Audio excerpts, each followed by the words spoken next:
शिल्पी जी के घर आज सुबह से ही चहल पहल थी। दिवाली पास आने वाली थी तो घर की सफाई में वह 1 महीना पहले से ही दोनों बहुओं के साथ जुट चुकी थी। आज की चहल पहल का मुख्य कारण तो उनकी बड़ी बहू मीना के मायके वालों का आना था। मीना के मायके से उसके भाई भाभी अपने बच्चों सहित दिवाली का त्यौहार देने आने वाले थे।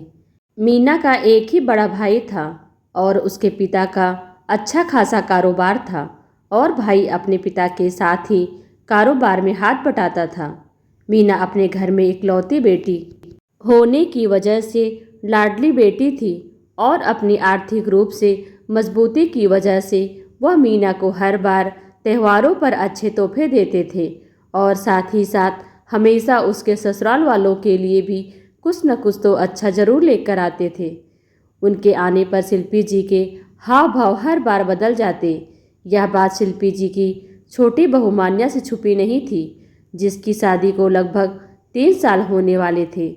मान्या के पिताजी रिटायर्ड प्रोफेसर थे। अपनी सीमित आमदनी में उन्होंने अपने तीनों बच्चों को बहुत अच्छी शिक्षा दी थी, लेकिन इतने खुले हाथ से वह मान्या को तोहफे नहीं भिजवा पाते जितना भी मीना के घर से आते थे। मान्या खुद एक पढ़ी लिखी लड़की थी और बैंक में नौकरी भी करती थी। वैसे तो शिल्पी जी के घर में किसी चीज़ की कोई कमी नहीं थी।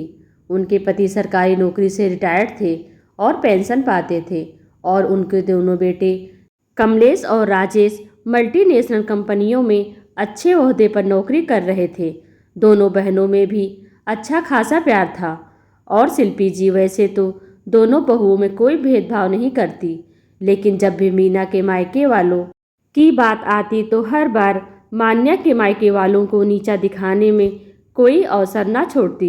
मान्या ने 1-2 बार राजेश से इस बारे में बात भी की, लेकिन राजेश उसे हर बार यह कहकर टाल देता, तुम तो जानती ही हो मम्मी ने तुम्हारे और भाभी के बीच में कोई भेदभाव नहीं किया, पर तुम्हारा यह वहम जाता ही नहीं है। खैर, तय समय पर मीना के मायके वाले आए और हर बार की तरह उन सबको तोहफों से लाद गए। मीना की भाभी सोना बहुत प्यारी लड़की थी। वह मान्या के लिए भी हर बार अच्छा तोहफा लेकर आती और उससे भी उसी तरह से मिलती जैसे कि मीना को। लेकिन शिल्पी जी की हर बार की तरह तोहफों को देखकर बाहें खिल गई थी और उनकी आंखों की चमक मान्या से छुपी नहीं रही। और तो और शिल्पी जी खुद आगे होकर मेहमानों की आभगत कर रही थी। रविवार का दिन था और सब घर पर ही थे। कुछ दिन बाद मान्या का भाई और पिताजी दिवाली का त्यौहार देने के लिए उनके घर आए, पर तब शिल्पी जी ने कोई खास तैयारी नहीं की थी और उनके सामने भी शिल्पी जी ने कोई खास बातें नहीं की और अनमनी सी बनी रही। राजेश भी घर पर था तो उसे भी अपनी माँ के व्यवहार को देखकर मान्या की बातों में थोड़ी सी सच्चाई नजर आई। खैर, दिवाली का त्यौहार अच्छे से बीत गया। थोड़े दिन बाद कमलेश की प्रमोशन की खबर आई तो शिल्पी जी के मन में घर में जागरण करने का विचार आया। शिल्पी जी ने सोचा कि इस बार एक अच्छा सा आयोजन किया जाए और शहर में रहने वाले रिश्तेदारों और अपने सभी परिचितों को भी बुलाया जाए। घर वाले भी शिल्पी जी के विचार को लेकर सहमत हो गए और फोन पर पंडित जी से बात कर तय किया कि आज से ठीक 15 दिनों के बाद जागरण का आयोजन किया जाएगा। जागरण करने वाली मंडली से भी बात कर ली गई। मीना और मान्या, तुम दोनों भी अपनी तरफ से देख लेना, जिस जिस को बुलाना हो, अपनी सहेलियों को भी और अपने नाते रिश्तेदारों को भी। शिल्पी जी ने कहा, मेरी तो 1-2 ही सहेलियां हैं जिन्हें मैं बुलाने का सोच रही हूँ। मान्या ने कहा, मैं भी ज़्यादा लोगों को नहीं बुलाऊंगी। मीना भी बोली। राजेश और कमलेश ने भी मन ही मन अपने दोस्तों के नाम तय कर लिए थे। अगले दिन रात के खाने पर शिल्पी जी बोली, मीना, कल तुम और कमलेश अपने मायके में जाकर उनको जागरण का न्योता दे आना। मैं और मान्या भी मान्या के मायके हो आएंगे। कमलेश ने आगे जोड़ा, नहीं, वहाँ जाने की क्या ज़रूरत है, मैं उन्हें फ़ोन पर ही बुलावा दे दूँगी। शिल्पी जी ने कहा। उनकी बात सुनकर थोड़ी देर के लिए वहाँ चुप्पी छा गई। राजेश भी मान्या के चेहरे की तरफ देख रहा था।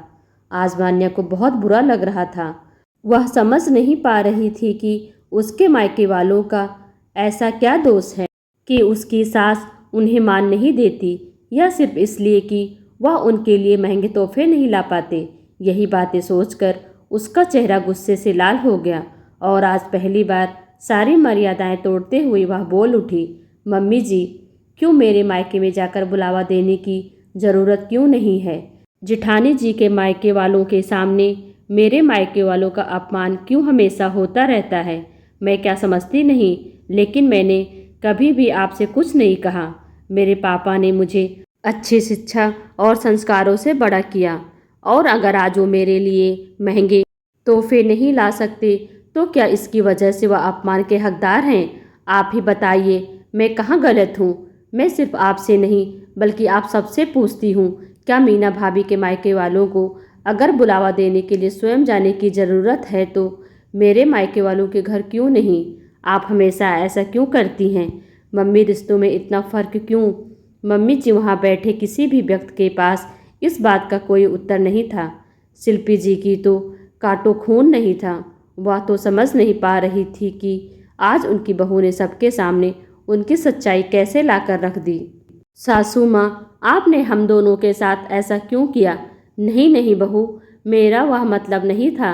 अपनी गलती को छुपाते हुए शिल्पी जी ने अपनी बातों को चाशनी में लपेटते हुए बोला, नहीं मम्मी जी, यह आज की बात नहीं।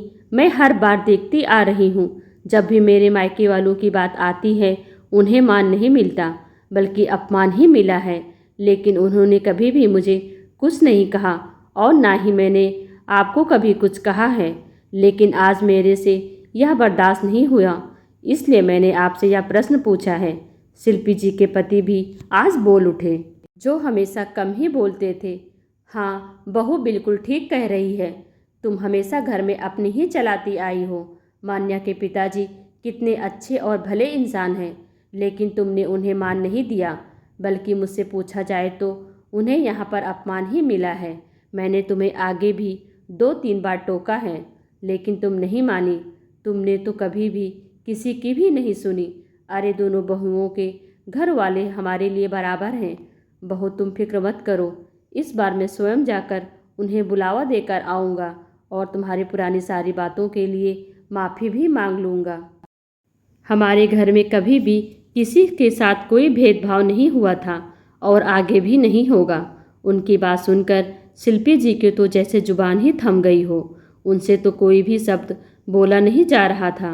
अपने ससुर की बात सुनकर मान्या के मन को थोड़ी तसल्ली मिली और वह बोली, पापा जी, जैसी आपकी मर्जी। मैं तो बस इतना चाह रही थी कि जहाँ हम इकट्ठे रहते हैं वहाँ किसी से कोई भेदभाव ना हो। आज मान्या की बातों से शिल्पी जी की सच्चाई भी सबके सामने आ गई थी और शिल्पी जी को ऐसा लग रहा था जैसे वह स्वयं ही अपनी नज़रों में गिर गई हों। दोस्तों, आपको यह कहानी कैसी लगी? कमेंट कर हमें ज़रूर बताएं। वीडियो को लाइक कर चैनल को सब्सक्राइब करना बिल्कुल भी ना भूलें।